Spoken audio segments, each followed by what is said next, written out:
तो जो अपने प्रश्नावली 4.1 है वो क्या है, दो चर वाले रैखिक समीकरण है। ठीक है, दो चर वाले रैखिक समीकरण जो वाली जो प्रश्नावली है, यानी कि उसमें दो चर आएंगे एक ही समीकरण में, और दो चरों की जो घात होगी वो अधिकतम घात कितनी होगी, एक होगी। जैसे कि यह समीकरण है, इसमें x भी एक चर है और y भी एक चर है, इसकी भी घात कितनी है, एक, इसकी भी घात कितनी है, एक। इसका मतलब क्या हुआ, ये दो चर वाले हैं और ये क्या है, रैखिक समीकरण। रैखिक समीकरण किसे कहते हैं, जब चरों की घात क्या हो, एक हो। ठीक है, चरों की घात एक हो उस समीकरण को अपन रैखिक समीकरण कहते हैं, और उसमें दो चर हो तो उसको दो चर वाले रैखिक समीकरण कह देंगे।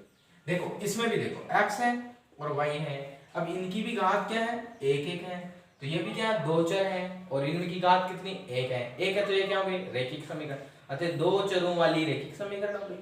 तो जब आपको ऐसे सवाल दे दी जाए, दो समीकरण दे दी जाए और कहा जाए कि इन समीकरणों को ग्राफीय विधि से या आलेखित विधि से हल कीजिए और इनकी प्रकृति और हल कैसे है वो ज्ञात कीजिए, हलों की प्रकृति ज्ञात कीजिए और हल ज्ञात कीजिए, तो कैसे करेंगे देखिए। सबसे पहले आपको क्या करना, जो समीकरण पहले होगी उसको नाम समीकरण एक देना, और जो दूसरी समीकरण होगी उसको समीकरण नाम दो देना। ठीक है, फिर क्या करना, उसके बाद में आपको लिखना समीकरण एक, समीकरण एक से फिर आपको क्या करना, उसी समीकरण को वापस से उतार, फिर क्या करना, आपको उसी समीकरण को वापस से उतार देना है ताकि क्या हो, आपसे कोई गलती ना हो। तो x प्लस वाई बराबर क्या हो गया। अब देखो, जब आपके पास दो चर हो, एक चर ये है एक चर है, दो चर है x और y को, अब आपको देखना कि जब भाई x में और y में माइनस का हो, अगर माइनस का हो तो उसको अपन पहले पक्षांतर करेंगे, अब माइनस का नहीं है तो क्या करेंगे, उनके गुणांक देखेंगे और दोनों के गुणांक देखेंगे, और जो बड़ा गुणांक होगा उसको पहले पक्षांतर करेंगे, और गुणांक बराबर है तो क्या करेंगे, गुणांक बराबर है तो जो आपकी इच्छा है उसको पहले पक्षांतर कर दीजिए। ठीक है, तो इसमें कंडीशन होगी, देखो इसका भी गुणांक और इसका भी गुणांक क्या है, बराबर है, तो और न माइनस में दोनों प्लस में, तो क्या करूंगा, मेरी इच्छा है, आपकी जो इच्छा है उसको पक्षांतर करना, यहां मैं y को पक्षांतर करता हूं, तो x इधर रह जाएगा और इधर तीन था तीन, देखो बराबर की बराबर, इधर तीन था तीन रहेगा, ये y इधर प्लस का इधर आएगा तो माइनस का, ये आपके पास एक समीकरण बन जाती है, और ऐसे आप इस पे एक बाउंड्री बना सकते हैं, और जब समीकरण आपके पास एक का हल हो गया ये, तो इससे आप सारणी बना सकते हैं। तो इससे मैं सारणी बनाता हूं, सारणी फर्स्ट, क्योंकि समीकरण एक थी, सारणी कैसे बनाओगे, देखो सारणी में हमेशा ऊपर लिखोगे x, ऐसे ऊपर लिखोगे हमेशा x, नीचे क्या लिखोगे, हमेशा y। अब क्या करना, आपको इसको हल करना, जो बराबर के दूसरी तरफ है उस चर का मान आपकी इच्छा से मान रखोगे और बाकी का मान आपके वैसे ही आ जाएगा। तो देखिए, देखो अब यहां पे मैं रखूंगा, यहां पर था x बराबर 3 माइनस वाई था। ठीक है, अब x यहां देखो y का मान मेरी इच्छा से क्या रखा मैंने, 0, तो 3 में से 0 जाएगा तो 3, तो x का मान कितना आ गया बताओ, 3 आ गया, और तो y का मान कितना रखा था आपने, 0, y का मान 0 रखा तभी तो क्या है, x का मान 3 आएगा, तो y की जगह क्या रखेंगे, 0 रखेंगे, और x की जगह क्या रखेंगे, 3 रखेंगे, तो ये लो मैंने रख दिया y की जगह 0, x का कितना आ गया, 3। भाई x का मान जब y का मान जब 0 हो तो x का मान कितना आएगा, 3 आएगा।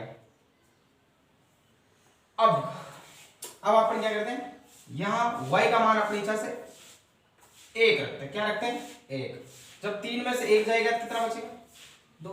देखो y का मान कितना रखा आपने, 1 रखा, जब y का मान 1 रखा तो x का मान कितना आ गया आपके पास, 2 आ गया, आया नहीं है, जब y का मान आपने 1 रखा तब x का मान 2 आया, तो y की जगह पे कितना लिखोगे, 1, और x की जगह पे कितना लिखोगे, 2।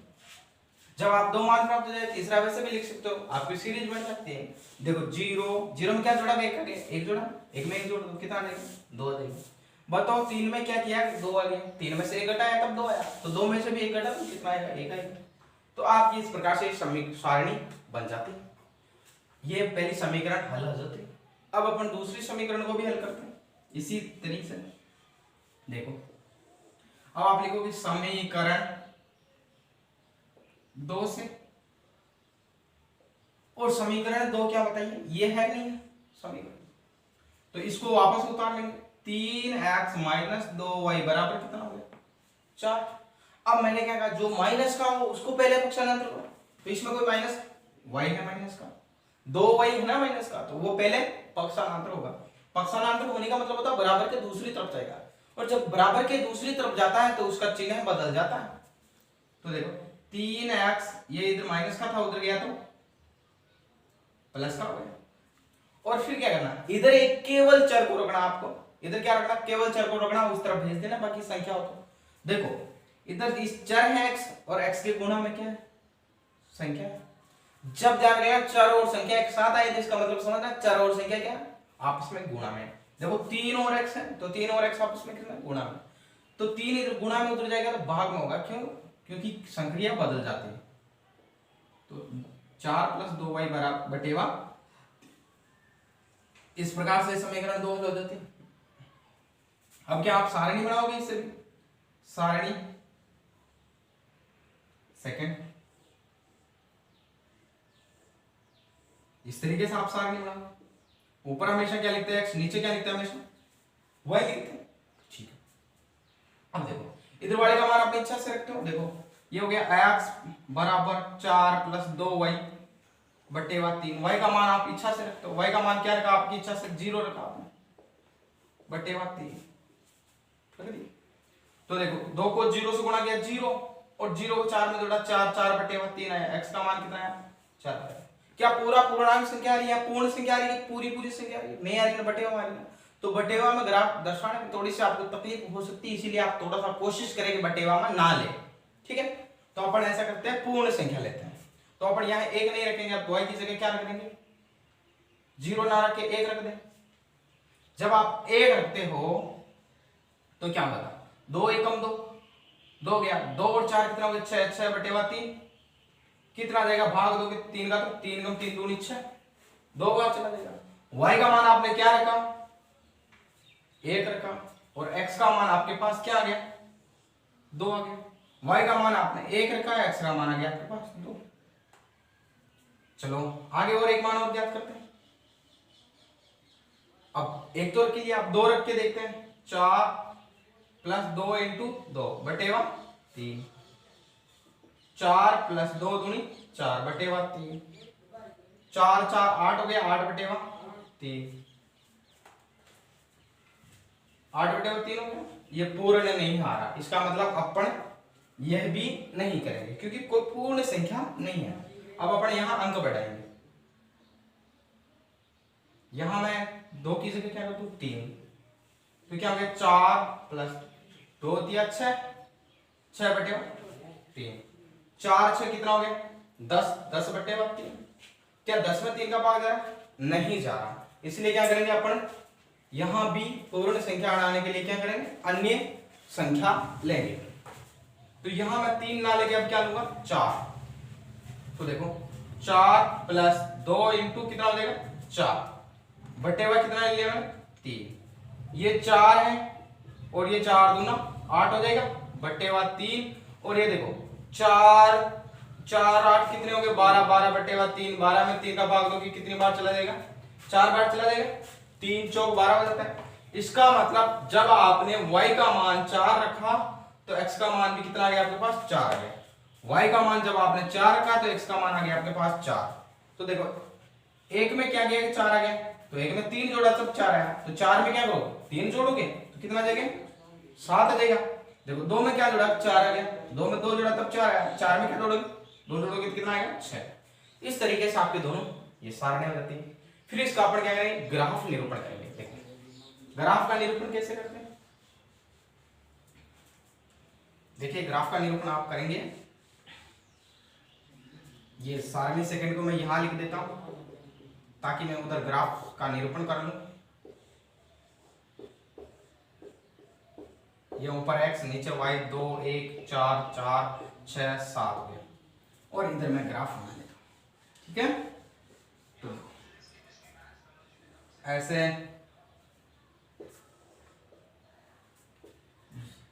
इसको कहते हैं एक्स, इसको क्या कहते हैं एक्स कहते हैं, इसको कहते हैं माइनस एक्स, इसको क्या कहते हैं माइनस एक्स कहते हैं, इसको कहते हैं वाई एक्स, और इसको कहते हैं माइनस का वाई एक्स, ठीक है।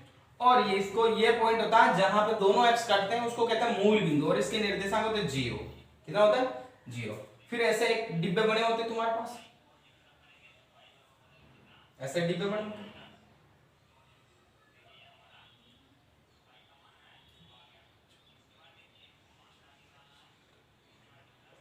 ऐसे डिब्बे बने होते।